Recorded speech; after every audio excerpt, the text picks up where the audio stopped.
Speaking of reliability, a podcast with good friends talking with you about reliability engineering topics.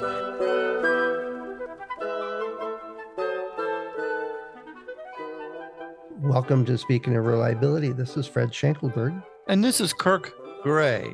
Hey, Kirk, we were chatting here for a few minutes. In Right. our last episode, we talked about, you got to learn this stuff.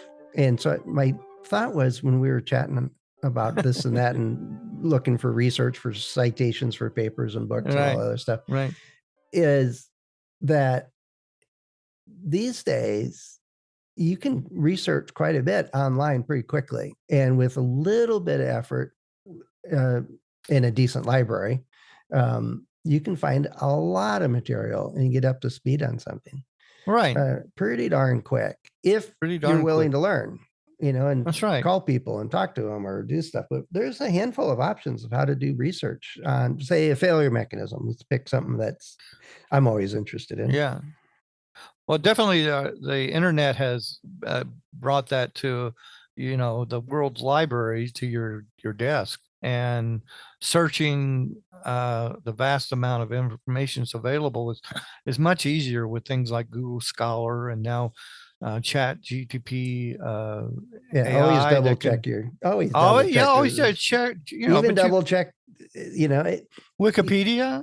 It's vetted, especially the technical stuff. There's not a lot of controversy on it, but they list the resources. Now there's a list for you. There's your reading list. Right. But you can learn from Wikipedia. You can go and put in any subject you want, and it'll come back with something. And inside that description or explanation or subject, there's many sub links to other things, so you can just kind of be there forever, really. Well, it's like the old-fashioned dictionary or encyclopedias. My neighbor had, I don't know, World Book or one of those. Yeah, we did have that. We had that. It was like up. 20 volumes of it, and you sit there and just randomly jump from one to another.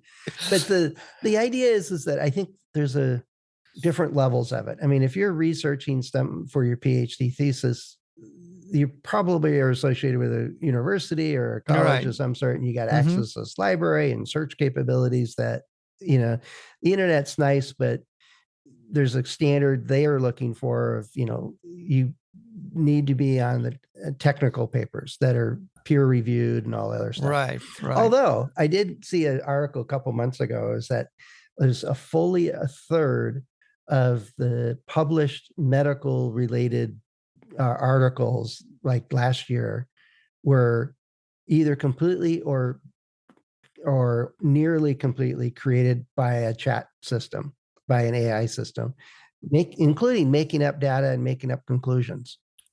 You gotta be kidding me. Wow. So the gist of the article is that we're getting better at detecting them. Maybe that's why there's so many we find. Right. And I think that if anybody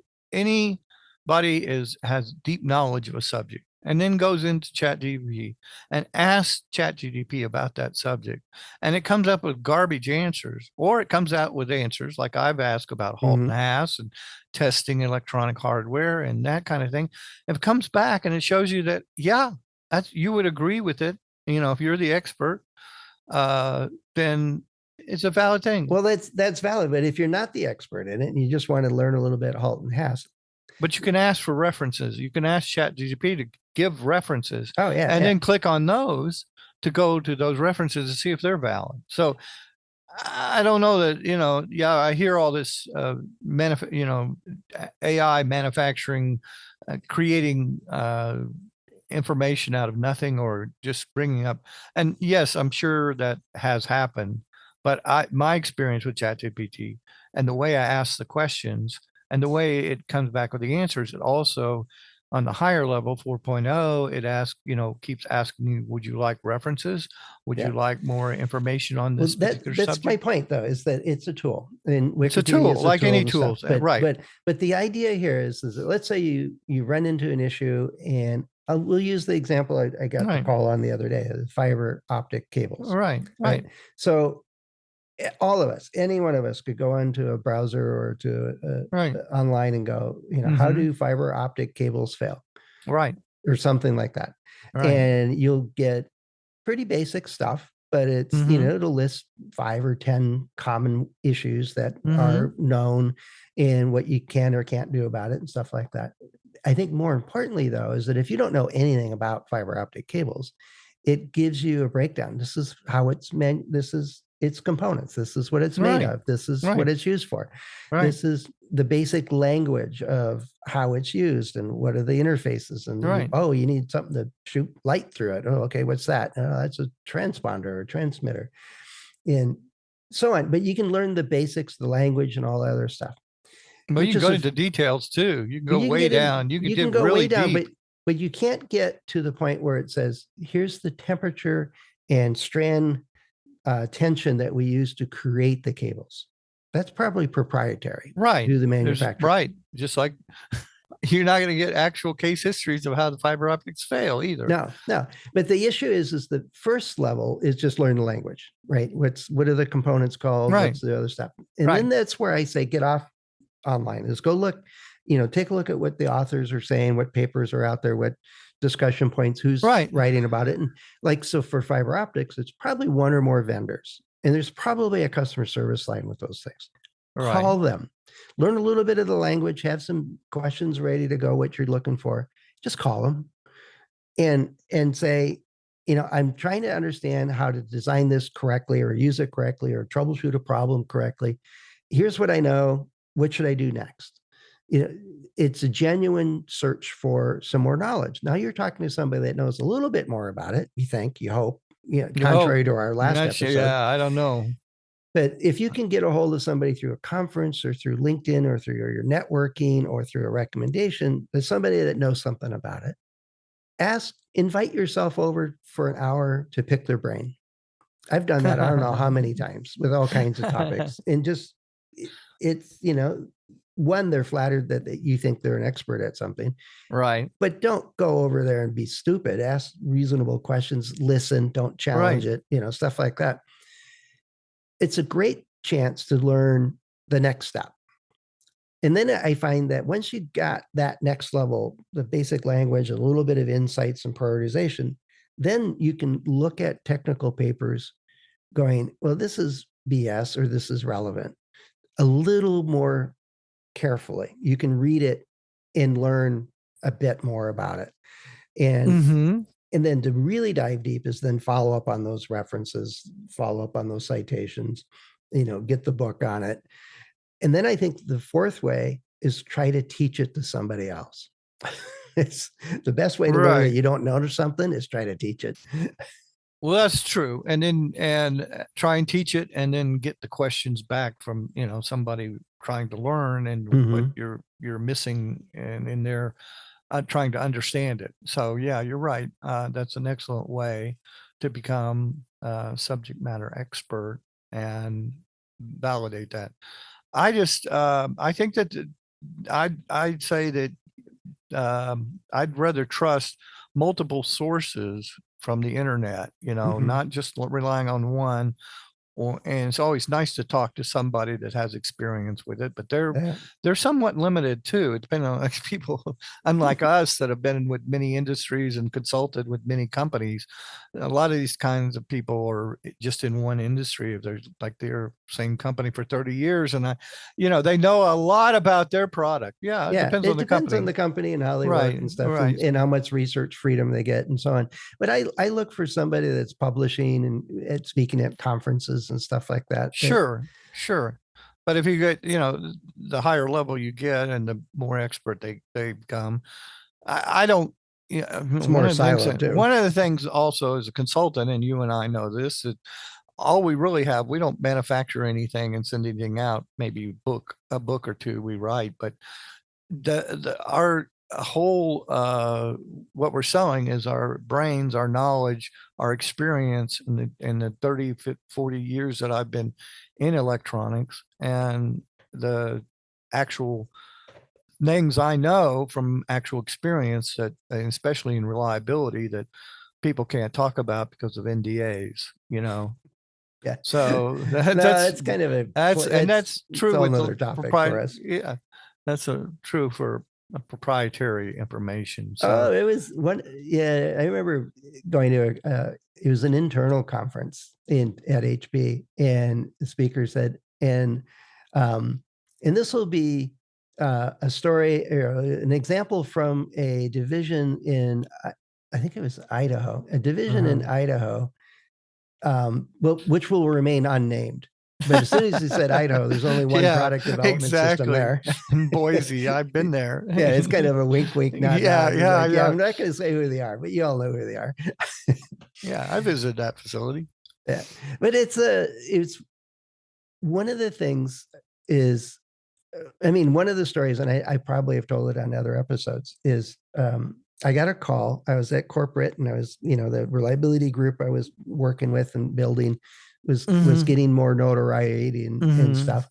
And I got a call from a colleague that was from a division I used to work at before I moved over to corporate. And he called and he says, "I'm not really supposed to be talking to you, so you can't say anything to anybody that I ever called you." Yeah, exactly. So we've got this problem, and the lawyers have all locked us down, and it's a big deal, but I can't call the vendor. Can you call them it for me? Here's the questions we need answered. I said, okay, yeah, I'll call them. Hi, this is Fred from HB Corporate, and that got me right into their chief engineer, and I laid out what we're exploring and stuff like that. And I did my homework. I said, is this phenomena possible? And I talked to some of the material scientists in our group that said, yeah, this ceramic capacitor, if you get it to the right temperature, it turns into a semiconductor. And that could cause a dead short that can sustain very high temperatures. And I'm like, okay. And so I did my science work, but I needed to know, well, how does that happen? How often does it happen? What's the mechanisms that and this guy knew all about it. It's not in any other literature. It's not in the public domain literature at all. It's not in technical literature that I could find. Right. And he's like, yeah, it can happen. 99.9% of the time, it creates the heat so fast that it just explodes. It pops the thing right off the board. Yeah. And if you're doing a pulsing signal of current and it has this kind of timing, you can sustain it. We've done that. And I said, oh, okay. Well, that's odd, which happened to be the exact description of what this product's problem was. Right. And so in less than 2 weeks, I became known as the ceramic capacitor, and then later the capacitor expert in the company. But I was surrounded by a bunch of material scientists and electrical component engineers and procurement folks that knew the ins and outs of these components and the science and the materials. Right. And I had the right prompt to get me deep into it. And you knew the structure, you knew the materials, you kind of learned about all these things. And those are really so much easier to do now that we have the internet. I mean, we have the world's libraries, we have the world's academic institutions, we have everything. I always wonder, will physical libraries be a thing in the future? The local library and actual books, paper. Well, I hope on so. paper. We hope so. We publish them, but they're on, the Kindle, their ebooks, things like that. And a lot of times they're read, or the audiobooks too. Although I think an engineering audiobook would be just terribly boring. Yeah. I don't know. As you can see on graph number 6, you yeah, can imagine right, yeah. The x-axis being, whatever, but yeah, so you can't really do that with our field, but I think definitely, I say that Google Scholar, Wikipedia, all these access leads you, give you trails to go and find out this information and become somewhat of a knowledgeable somebody before you go to, well, you may not. I mean, you had a friend, and that's what conferences are great about. You can go and kind of, hey, let's go over here and talk in the corner. And I won't talk about, but I'll tell you what. We'll bring you lunch. Yeah. We'll buy lunch and we'll chat for. And the red ring of death on the Xbox was probably somebody talked about that. They really knew, and they could tell you the story, but nobody officially knows the story except and it's still under wraps, even though it was $1 billion warranty write-off by Microsoft. Nobody knows, officially, and that's why reliability. We can, and you can't see a lot of things on Wikipedia or on the internet published. This is why it failed, unless it's a National Transportation Safety Board thing. Yeah, and then they dive into it and make it available eventually. Eventually, it becomes public long after the fact. One of the things I have an issue with just the general internet search and even Google Scholar is the two tells for me is that when you open up like 5 or 6 articles about, say, ceramic capacitor failures, right? And first is if they're all the same. I mean, verbatim the same, or they change the tense on it. And it's like, it's too easy to go do the research and then reword it and make it your own paper, your own article. So it's kind of following the herd. Right. Or, me too. Or it's all the articles are by one person at one company, and they always have their company name on it, and they're just flooding the bandwidth with papers that are more like trade magazine articles about how great their product is. Right. And you have to be careful reading ones that are veiled ads or Me Too papers. Is what's the real truth here? What's the real evidence? What's the data? Does this hold up as being coherent and trustworthy and all the other stuff? So I look to some of those things as a great stepping stone to learn the language and to kind of get the basic idea of what's going on. Mm-hmm. But you still need to talk to people. You still need to dive into technical papers. Right. Good technical books. Papers. That get you deeper into it. Right. And the way I think you learned most of your stuff, Kirk, and the same for me, is that something wasn't quite right, something that wasn't working, and then you go play with it. Right. you go learn it yourself. Right. And then you say, is this tube supposed to be plated gold, or is that supposed to be a wire? And you open up another one. Well, that looks like wire there. Call the vendors. Right. Are you guys doing deposited tubes? Or is that the idea now? And they're like, what? Exactly. Do you line your encapsulated channels with gold? No, right. But that's once you get down and you do a complete, root cause analysis and take the component apart and find out why it failed in the physics. That's, to me, better than counting how many failed and figuring out whether there's a wear out or early life failure. The whole statistical thing, Fred. I don't have any interest in. But it's the understanding that, and I often go back to the failure mechanisms in our line of work. Is understanding the failure mechanism. That's the chemistry, everything. Physics, the stuff. That's everything. A huge thing. The other step, though, is you got to be able to communicate it well. And you can learn that skill too. Take a little effort at it. Yeah, that's harder for a lot of engineers. Yes. They're not good at dumbing it down. And I'm true with. Well, explaining it clearly is not the same as dumbing it down. Okay. Yeah, explaining it clearly in terms that the listener can understand, and you're speaking to their level. Like when we do webinar or seminar, we're expecting the engineers to have some level of understanding about materials and electronics and whatever to some degree, that we're not saying this is a conductor, this is Ohm's law and things like that. You expect your listeners at certain levels, and some of them are like reading some of these technical papers. It requires a PhD to understand it. Yes, because it's so poorly written, or it's so detailed about a singular mechanism that has been studied for years or something. I love those, because then you can actually do something with it. But it's the ones that it's kind of.